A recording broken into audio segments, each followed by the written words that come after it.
Hey guys and girls, what is up? Hill Twins are here with another video for you guys. I want to do something a little bit more different because I started to see some various posts about individuals saying that they don't want to play the game anymore because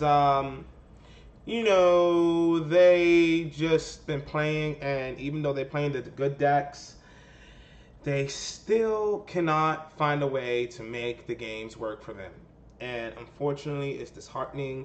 And now they kind of wanna, they kind of don't know if this is the right game for them. And I'm here to spread some knowledge to you all, the people who definitely feel that way.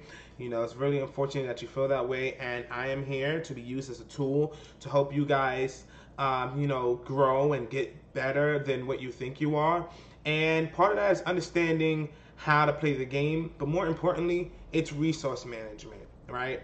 And this takes a lot into play when you're definitely playing in tournaments and what have you, and you're going through these various matches, and you might get a match or two, but you realize that, whoa, what's the reason why I'm not going undefeated for like the first 3 to 4 rounds or what have you. And like I said, guys, it's resource management. It's how you're able to control the state of the game, understand where you're at every point of the game, understand what your opponent is also trying to do.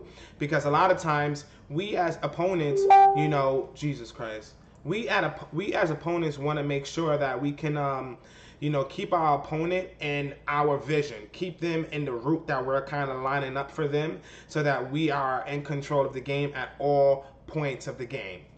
So I'm just going to zoom into this comment and show you the main reason why this video was created today. So we have somebody here, Josh Zek, right? And I read this comment and I was like, I felt very disheartened about it, because I hate to see these type of statuses. But he said, I've posted about how much I love this game, but I'm starting to lose motivation. I've always said that you learn more from losing than you do from winning. But I've gone a total of 2-7 over the past 2 weeks. I'm assuming he means 2 wins and 7 losses. Or what have you, and those 2 weren't even wins. One was a bye, and the other one was because a player was dropping. I've tried to sell chain, apes, mecha veggies, and I just can't seem to get a firm grasp of the game. And any suggestions? I love Dragon Ball, and I would hate to give up on the trading card game. Wow, guys. So that right there, instantly when I saw it, I saw a bunch of people commenting, and it wasn't necessarily negative. A lot of people did try to give him some, good, advice and what have you. But I went ahead and I went to go say, hey, bro, it's all about understanding what it is that you're trying to do, right? Despite playing a deck, and what I mean by that is despite playing any good deck that you see, Mecha Veggies, Ginyu Veggies, Cell Chain, Chain Tag Zeno, Apes, or what have you, despite playing a specific type of deck, understanding the mechanic of how to win is important. Understanding the game state at all times and how it can affect you. I hope you still play. My twin and I will try to make a video to help players understand these sequences. I meant to put these, but I put this sequence. These sequences. So, we had a person comment, the key to success is knowing when not to attack. That's one of the keys to success. There's many keys to success, and personally how to play the game. So, I'm gonna put a few clips together and show you particularly what I mean about resource management. But just to kind of go off of what exactly that I am saying, resource management is very important, right? Because what happens is, a lot of times and often, we tend to overextend on a lot of things, right? Now, the name of the game is attack, deal damage, and win the game by putting them down to 0 life, But is that the true name of the game? See, that's very black and white, but there's always a shade of gray. There's always a shade of, is this gonna work out the way I'm planning it? Right? Can I be a little bit more strategic? Can I do things a little bit more better to make sure that I could stay in a place of, being on top? Can I control the game so that it doesn't get out of control? Because a lot of you guys notice that in this beautiful card game we call the Dragon Ball Super card game, 1 minute you could be doing great. 1 minute you could be in the lead and your hand is looking good, everything is going good for you, but then your opponent kind of shifts the game into their favor, and you find yourself having to discard extra cards to defend, and wow, if this happens, I'm going to be put in such a bad space.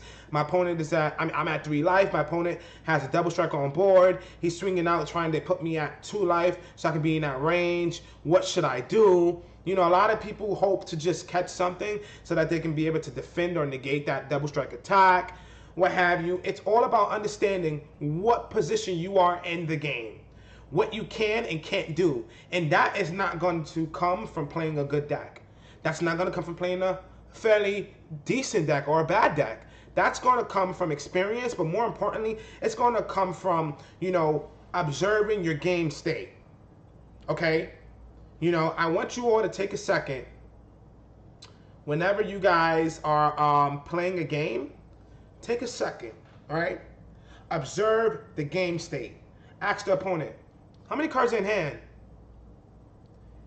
When you ask that question, how many cards in hand, now what that does is that gives you, a little understanding of, of what your opponent can and can't do, right?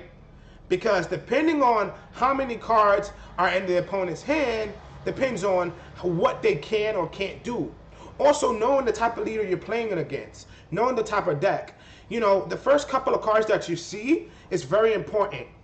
And what I mean by that is, let's say, hypothetically, I'm trying to find a video for you guys, a gameplay video, because this is just right off the top of my head. I meant to do this a little bit more organized in terms of having the videos available to, show you guys. But I'm kind of, doing it off the top of my head. So, we're just gonna, we're gonna go like that. We're just gonna do it right from the top of my head. But, yeah. So, understanding, right, what type of deck your opponent's playing, what type of cards you'll be seeing, what type of techniques, for lack of a better word, or ideally what the opponent is trying to do with his deck. Once you're able to discern that, you will now understand the type of position your opponent wants to put you in order for them to win. Once you lose that out, once you're able to become aware of that, that's a very important game state that you become aware of. Because once you become aware of what your opponent is trying to do, how he's trying to win, and what in particular his deck is doing, you can now play around it. But guys, you gotta be careful. You gotta be careful, because oftentimes what happens is you play around it and it also puts you in a bad situation. So this is what I mean about getting into resource management. Let me find that video for you guys. I know there was some gameplay on the Facebook group, and what I'm going to do is I'm going to show you one of my matches, actually, because this is a match where I actually overextended, because I was playing with the resources that I had, and I kind of screwed myself out, definitely kind of screwed myself out of the win in this situation. And it was because I knew the type of deck that my opponent was playing, and I attempted to play around it. And when I did have the lead after playing around it, I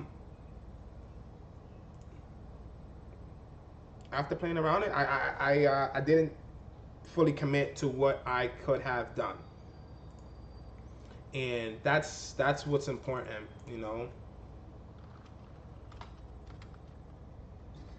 That's very important.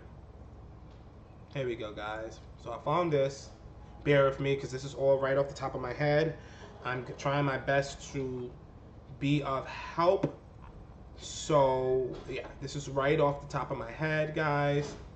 Eric Hill versus Marcel Russell. This is not the match that I want to use.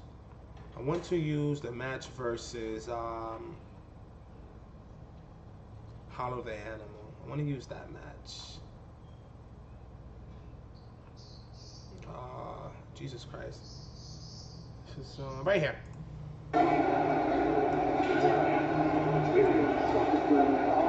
So in this match, shout out to ARG also. In this match, right, let me pause it. In this match, you're going to find that I'm using a leader, Ginyu, right? So Ginyu, if you guys know, he picks up a life, and ultimately his hand size gets increased because he's able to pick up a life every turn, right? But, you know, with the increase in hand size comes a decrease in life size, right? And that's very important because you put yourself at a low life and you're able to spam the board with these cards, but you know, maintaining your resources is very important because it makes it easy for someone to really approach you and try to steal the game from you. Or be it you play cards like Shugesh, Kid Goku, and other things, the resources like Shugesh in the deck, you primarily waste on trying to go on the offense, right? And I see a lot of veggie players, and myself, before I actually sat down with myself and said, wait, what am I really trying to do with the deck? I started wasting my resources on on the earlier turns. The moment I awakened, I started to waste, like, let's say if I had 3 Shugeshes, they're out of the hand, bada boom, bada bang. And then I wasn't able to fully take the win because a lot of times, especially with this deck, you're attacking not with critical, you're attacking with regular attacks that will allow the opponent's his life to go to the hand. So you are putting pressure on their hand, and you know, they're just going to be in a better position later on when you're trying to go out for that finishing strike. So if you guys don't know what Masked Man does, he mills the top 3 cards of his deck, and if it's a black card, he gains critical. If it's any other card as well, any other color, he gains plus 5k. If I'm saying it correctly, it could be vice versa, but ultimately he gets critical, right? And when that happens, he becomes a very lethal leader. So I'm gonna fast forward it. Okay, so right around here in this state of the game, right, what's happening is, you know, he is at about 3 life. You know, he's in a pretty good state. My opponent's in a pretty good position right now because he still has life. I don't have any more double strikes on board at this point. And I'm really trying to go for a game, you know, because after this I have 2 life. He can easily hit me with the double strike and it'll be all over from there. So if you notice, this turn I really didn't have to go for game because I did have resources in my hand. One of the main resources in my hand that I had was going to be Shugesh. I put him down significantly to a significant amount of life, which I'm pretty sure he wasn't going to be able to kill my whole board. So if you see with the clip ahead, I'm going to start attacking him, and you know, he has to defend, and I was in such a great position. So now he has to awaken, and he's going to draw 2 cards, and this is great for him.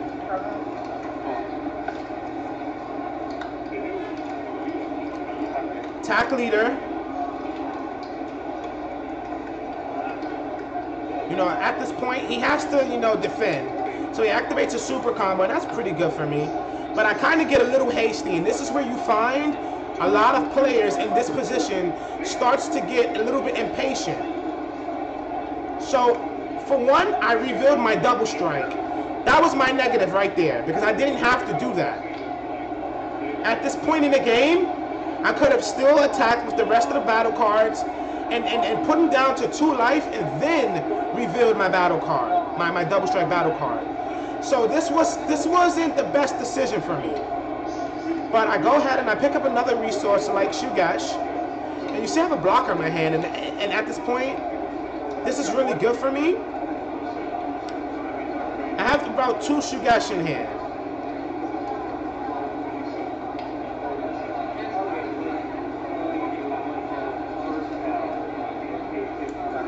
So I attack with Kaba, and this is where I'm starting to get greedy. I wasted a Shugesh on this attack.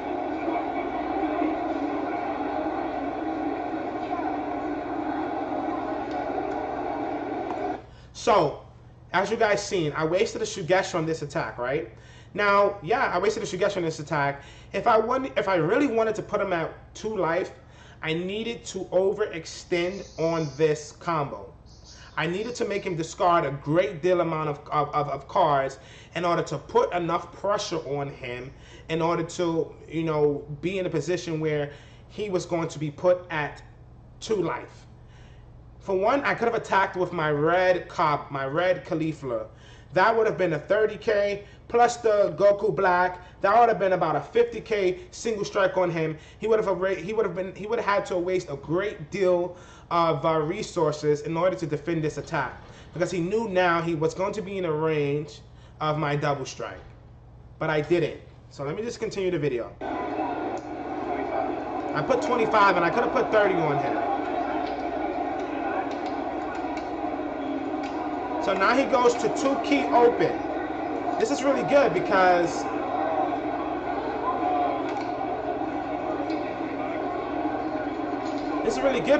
now he has a topo that he has to be careful with, you know? And he was able to perfectly defend these attacks, which was very unfortunate for me.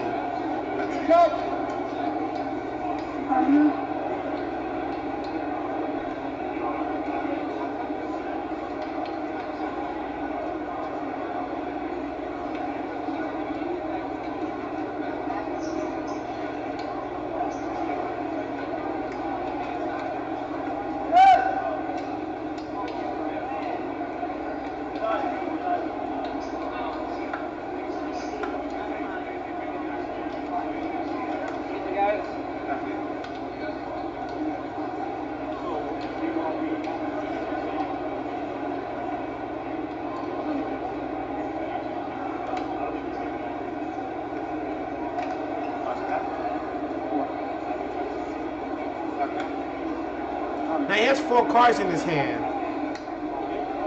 He takes it. So now I attack here.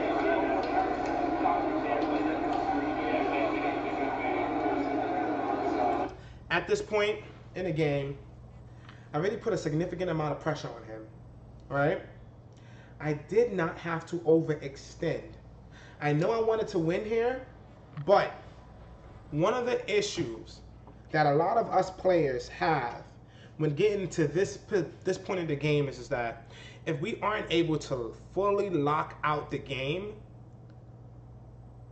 we end up losing the next turn. And that's exactly what I did. Because he was able to allow me to waste cards like Shugesh, you know, and just ultimately fail. A lot of times, we try to go all in, and we waste our resources. I've seen players earlier in the game will attack a leader and just boost for no reason. If you are matched up with that leader, there's no reason for you to boost to a 20k.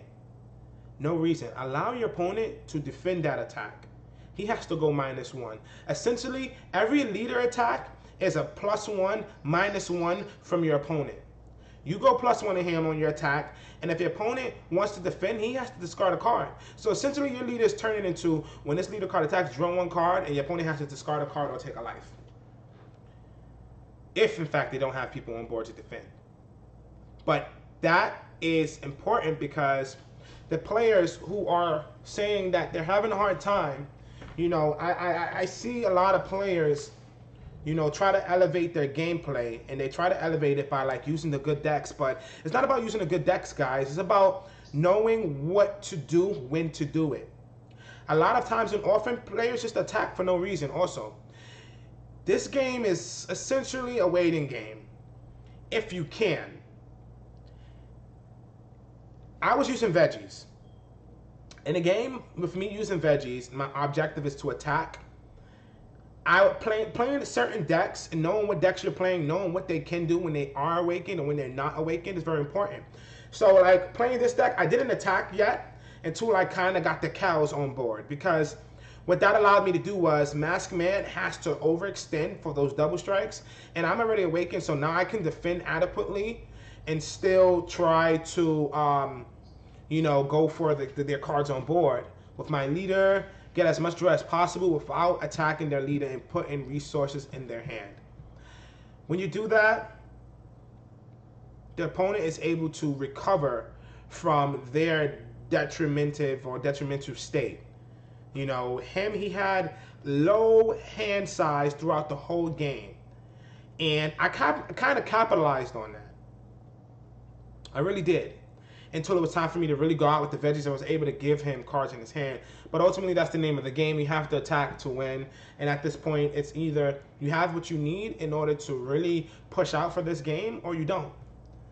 And I've noticed that a lot of players, again, like I said, they attack with the leader, and they get no plus. But you got to realize that you're putting your opponent in a position to gain resources. If they defend the attack, they defend the attack, but then they're losing resources. Ultimately, that was better for you. But at this point, you got to realize that a lot of players are starting to realize, whoa, I need to awaken. So just attacking for no reason with no strategic plan is really, really detrimental to what you're trying to do. Because you want to gain the overwhelming advantage, and you want to gain that advantage over your opponent. I also see a lot of opponents, dropping specific battle cards when there's no need to, right? Like, yeah, of course, if you tap one, drop a Masked Man, that's a 20k double strike. But at this point, do you want to save that card? Do you want it to get value, right? You drop a Masked Man, I have nothing of value on board. Yeah, you got a 20k double strike. I'm forced to defend it, or I'm forced to take it. Taking that double strike may be more helpful for me at that point of the game than not taking it. And that's where you being able to discern what position you're at and what position your opponent at, it comes into hand. You always want to be at the hegemonic bridge. You want to be at the top of the game. You want to say, okay, well, I can implement this type of control, right? I can do this. My opponent will be placed in a bad position. Knowing when to use specific cards, when to attack, when to take a life and when not to take a life is very important. I see a lot of times players will just take the life. Your attack will leave there at 4 life, such a good number, because you're not in the double strike realm. You're not in the triple strike realm. You're just, at the safe zone. 4 life is a very safe position in the game. You're awakened. You're able to control your life at this point because you have your super combos active. You have extra hand power depending on what leaders you play, or extra ki available during that turn of awakening and what have you. And you're in a better position because every time you attack now, you're a 15k lead, you're drawing a card, and you're going back and forth with your opponent now. There's times when people have full hands. 6 or 7 cards in hand, average, and they attack. Opponent will attack. They can clearly defend with hand or clearly defend on board, and they just take it. But now you got to ask yourself, what is my opponent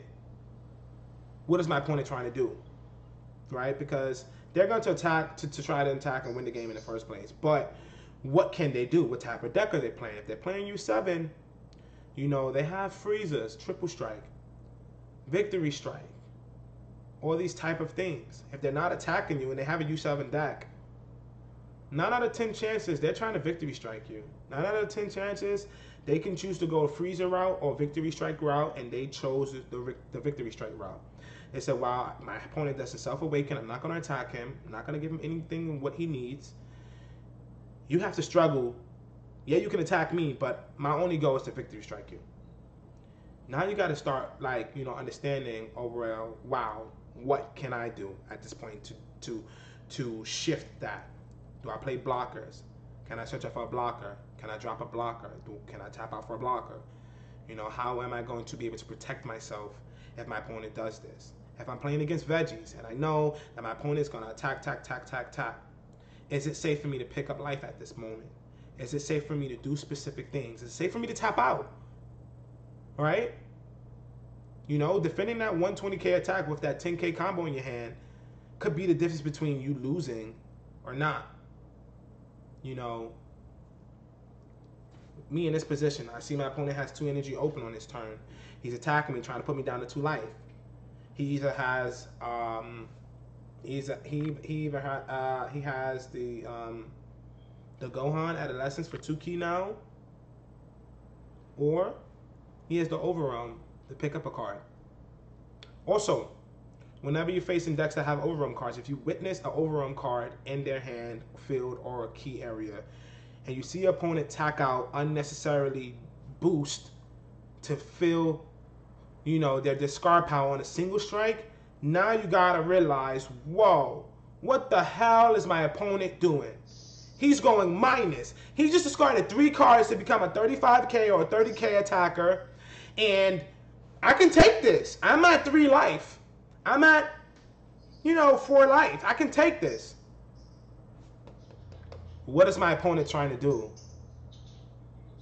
Okay, and this is what I mean about being aware of the game state. Ask your opponent, cards in hands. That's one of the main questions you want to always ask your opponent.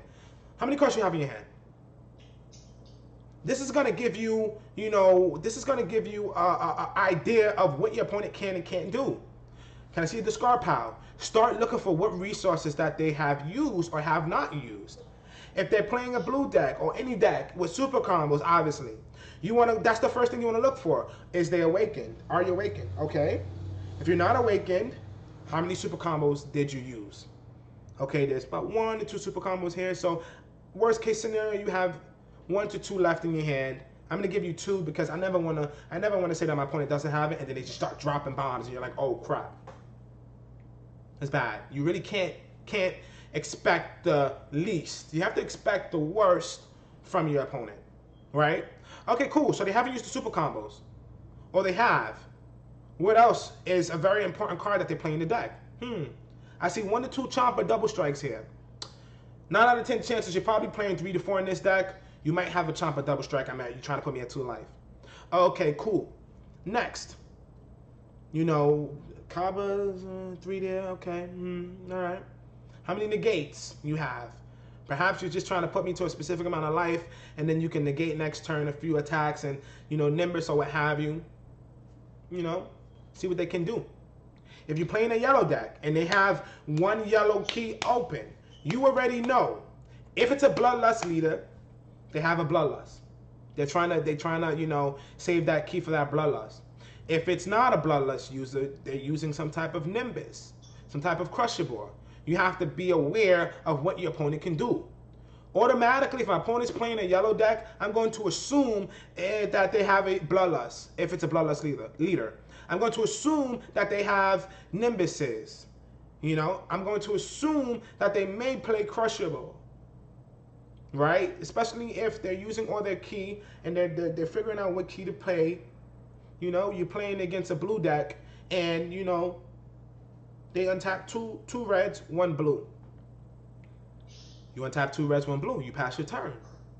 Me, can I fully overextend? I'm like, whoa, I might be able to win this turn.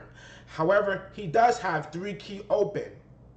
Do I want to fully overextend on 1 or 2 or 3 specific attacks and then try to go off a double strike for the next attack, knowing that they have 2 red open, possibly for a topo, or 1 blue open, possibly for a negate? The opponent might allow you to attack, and put you in a position for you to feel like you actually have the game in your hands. And then when it's all said and done, those last 2 cards that are a negate, even though they picked up all the life that they can take, your opponent's going to try and gauge what they can or can't take at this point. Like me, if I know I can take 2 attacks but then Nimbus the rest, I'm going to do that. I might just want to awaken if I'm not awakened, right? I might just want to make you think that you want to put your all into this 1 attack.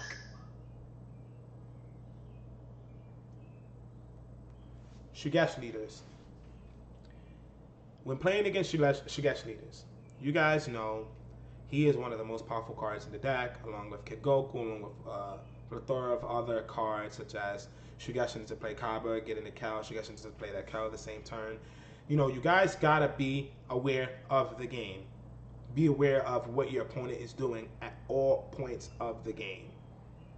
It's very important because this is where you find yourself playing a good deck, overextending, and not being able to come up with a win when you have the capacity to win. We each and all have the capacity to win. We all are capable of winning.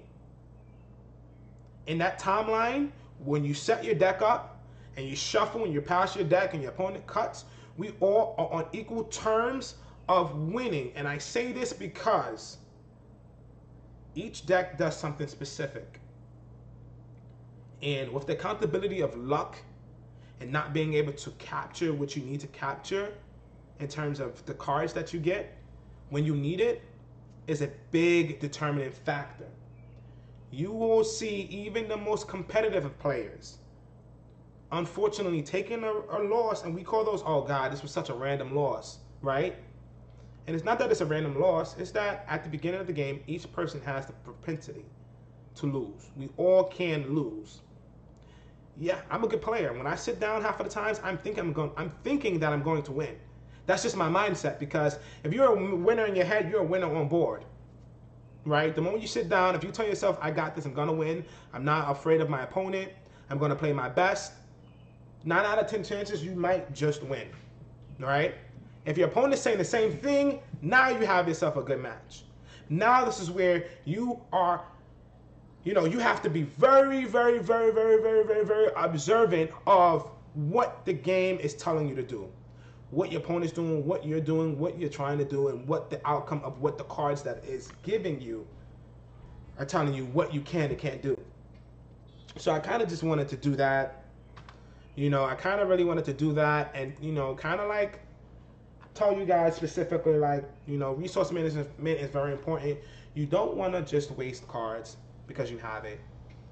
You don't want to waste negates on single strike cards because you can. If somebody attack with a 15k, you know you had 3 life left, and you know you have the negate for the double strike. You don't need to take the life. You don't need to negate that and take the double strike, because yeah, now the double strike you're at 1, and then boom, they hit you with a masked man, or boom, they hit you with something else that you just didn't expect for. And that happens to us all the time, even as competitive players in the competitive scene. It happens to us all the time, right? Some of us are able to get out of that situation, but more importantly, you know, you don't want to find yourself in those situations. You don't want to put yourself in double strike range. You don't want to put yourself in triple strike range. You don't want to overextend and discard extra cards on your attack for no reason. You want to calculate things. And I found that when you calculate like your attack powers and what your opponent cards in hand, you know, you kind of are, you know, in a position of understanding what you can and can't do. So guys, that is my video. I hope you guys liked it. It was short and brief. Thank you all for watching. Like always, guys, I'm gonna try to get more of these videos going for you guys. Stay super. I blow a bag today. I don't do nothing for games. I blow the bag today. Walk in the mall and go crazy. I blow a bag today. I buy the whip on the bed. I blow a bag today.